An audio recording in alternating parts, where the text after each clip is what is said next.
बिस्मिल्लाहिर्रहमानिर्रहीम। अल्लाह के नाम से शुरू जो बहुत मेहरबान रहमत वाला। प्यारे दोस्तों, अस्सलाम वालेकुम। हज़रत अबू हुरैरा रदियल्लाहु ताला अन्हु से रिवायत है कि उन्होंने कहा कि रसूलुल्लाह सल्लल्लाहु ताला अलैहि वसल्लम ने फरमाया कि कुरान 5 तरीकों पर नाजिल हुआ: हलाल व हराम व मुहकिम व मुतशाबिह और इम्साल। तो तुम लोग हलाल को हलाल जानो और हराम को हराम जानो और मुहकिम पर अमल करो और मुतशाबिह पर ईमान लाओ और मिसलों यानी गुज़िश्ता उम्मतों के किस्सों और मिसालों से इबरत हासिल करो। कुरान अज़ीम के मज़कूरा बाला पाँचों मज़ामीन पर मुतला होने के लिए ज़रूरी है कि कुरान पाक को बगौर और बार बार समझ कर पढ़ा जाए। इसीलिए तिलावत कुरान मजीद का इस कदर ज़्यादा सवाब है कि हर हर्फ के बदले 10 नेकियां मिलती हैं। यानी मसलन किसी ने सिर्फ अलिफ लाम मीम पढ़ा और उसकी तिलावत मकबूल हो गई तो उसको 30 नेकियां मिलेंगी, क्योंकि उसने कुरान के 3 हरफों को पढ़ा है। तिलावत के चंद आदाब: नंबर 1, मिसवाक करके सही तरीके से वुजू कर ले और किबला रुख होकर बैठ जाए और आऊज़ु बिल्लाहि मिनश शैतानिर रजीम बिस्मिल्लाहिर्रहमानिर्रहीम पढ़कर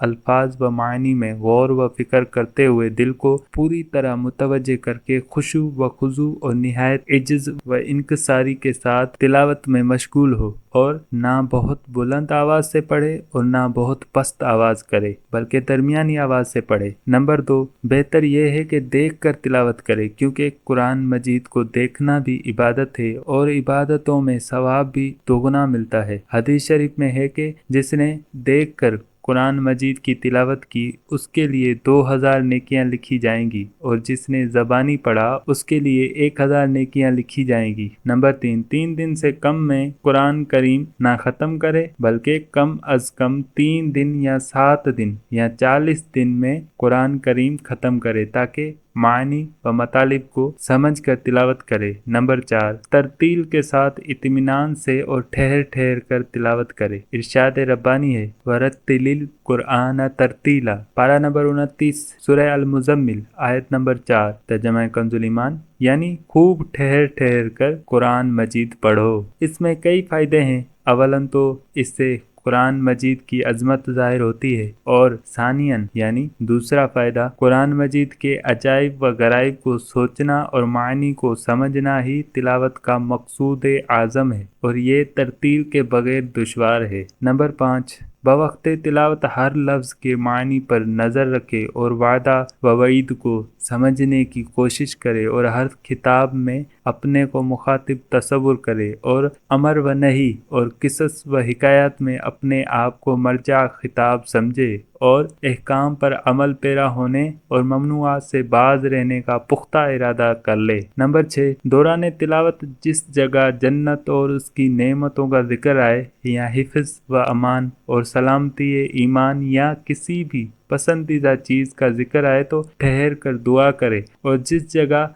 जहन्नम और उसके अजाबों का जिक्र आए या उन जैसी किसी भी बाइस खौफ चीज़ का तज़किरा आए तो ठहर कर इन चीज़ों से अल्लाह अज़्ज़ा वजल की पनाह मांगे और खौफ इलाही अज़्ज़ा वजल से रो पड़े, और अगर रोना ना आए तो कम अज कम रोने की सूरत बना ले। नंबर 7, रात के वक्त तिलावत की कसरत करे, क्योंकि उस वक्त जहन पुरसुकून और दिल मुतमईन होता है। तिलावत के लिए सबसे अफजल वक्त साल भर में रमज़ान शरीफ के आखिरी 10 अय्याम और ज़िलहिज्जा के इब्तदाई 10 दिन हैं। इसके बाद जुम्मा, फिर दोशंबा, फिर पंचशंबा और रात में तिलावत का बेहतरीन वक्त मगरिब और ईशा के दरमियान है, और इसके बाद निस्फ शब के बाद और दिन में सबसे उम्दा सुबह का वक्त है। नंबर 8, खुशलहानी और तजवीज़ के साथ हरूफ की सही अदायगी और औकाफ की रियायत करते हुए तिलावत करे, मगर इसका लिहाज रहे कि खुशलहानी के लिए कवायद मौसीकी और गाने के लहजों का हरगिज़ इस्तेमाल ना करे। नंबर 9, तिलावत के वक्त कुरान करीम की अजमत पर नज़र रखे और ये आयत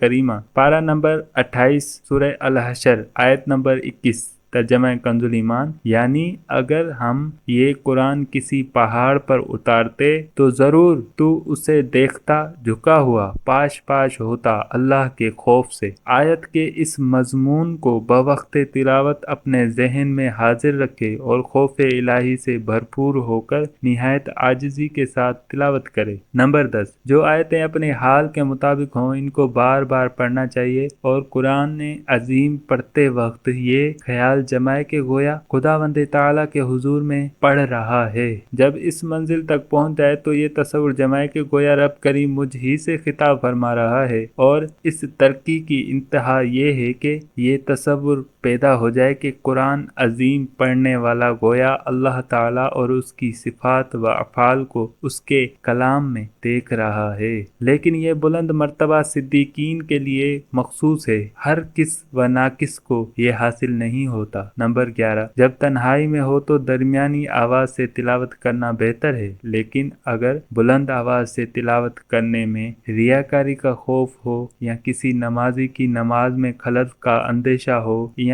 کچھ لوگ گفتگو میں مصروف ہیں اور ان کے تلاوت نہ سننے کا گمان ہو تو ان صورت میں قرآن مجید کو آہستہ پڑھنا بہتر ہے۔ ایسے مواقع کے لیے حدیثوں میں وارد ہوا ہے کہ پوشیدہ عمل ظاہری عمل سے 70 گنا زیادہ ثواب رکھتا ہے۔ بہرحال قرآن مجید کی تلاوت کے وقت آداب کا لحاظ رکھنا نہایت ضروری ہے تاکہ دین و دنیا کی بے شمار برکتیں حاصل ہوں، اور ہرگز آداب سے غفلت نہ ہونے پائے کہ یہ غفلت برکات دین سے بہت بڑی محرومی کا سبب ہے۔ اللہم جعلنا من الصدیقین ولا تجعلنا من الغافلین، آمین، بجاہ سید المرسلین صلی اللہ تعالی علیہ وعلی آلہ وصحبہ اجمعین۔ یہ آج کی ویڈیو ہماری اپنے اختتام کو پہنچی، ملتے ہیں پھر اگلی ویڈیو میں ایک اور بہترین ویڈیو کے ساتھ۔ تب تک کے لیے اجازت دیجیے اور ہمارے اس اسلامک چینل کو سبسکرائب کرنا،